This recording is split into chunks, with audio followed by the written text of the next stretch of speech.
Shalom everyone, Parashat Chayei Sarah, Tafshin Peivav. Here is a summary of the parasha. Avraham's beloved wife passes away and he takes care to bury her. Then he arranges for a wife for Yitzchak, the beloved son he had with his beloved wife. Afterward, he can part from this world in peace of mind. Everything I said is true, but it's lacking neshama. It's missing the neshama of the Torah. Because Abraham is not just a private individual dealing with his private family matters. The Torah doesn't come to tell us stories about people 3,700 years ago living in Mesopotamia or in Eretz Canaan. Abraham is Avinu, our father.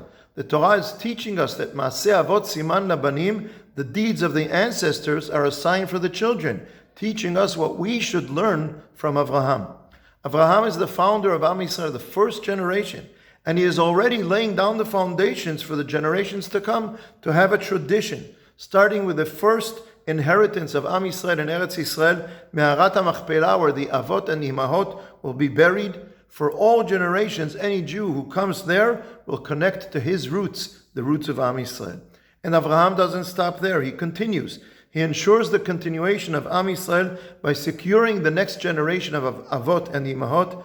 The mission is not just to find a wife suitable for Yitzchak, it's to find someone suitable for Avraham's nation. Who is that? Rivka, who proves herself to be outstanding in acts of chesed, so she is fit to be one of the imahot from whom Am Yisrael will continue for generations.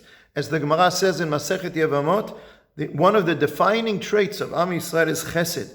And we learn this from Abraham, who commanded his children to follow in the ways of righteousness and justice. And the Gemara teaches that a family with this trait is a family one should seek to connect to. All of this we learned from Abraham in this week's parasha. But it's not just a lesson about Abraham. It's a teaching from Abraham to each and every one of us. How do we, the sons and daughters of Abraham and Sarah, apply what they taught us? We must make a real effort to connect ourselves and our children and our students to places in Eretz Yisrael that are the roots of Am Yisrael, places where they encounter the ancient stories of the foundations of our nation. Just like the story of Yetziat Mitzrayim is relived in Leil HaSeder, so too places like Me'arat HaMachpelah and other sites in Eretz Yisrael carry stories from our history that connect us to our roots. And Abraham teaches us another enduring lesson. Of course, it's essential to raise our children with a strong Jewish identity so that they will choose to marry someone Jewish. But that alone is not enough. We bear the responsibility to raise our children and our students with the core values and traits of Abraham, such as acts of kindness, so that they will raise their family not only in a Jewish way halachically, but they will live with Jewish values in a central place in their lives and in their homes. All of this is not only on a national level, like Me'arat HaMachpelah and the stories of the Avot and Imahot. This is true also on a family level. What family stories do we have about places, about grandparents and previous generations that we can use to connect our children to their Jewish roots and values?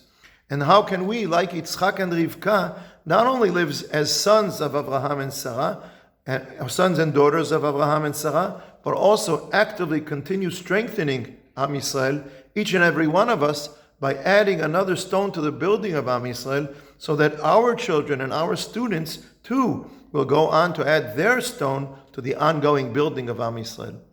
And I'd like to conclude this video by sharing with you that I was torn between three possible directions for this video.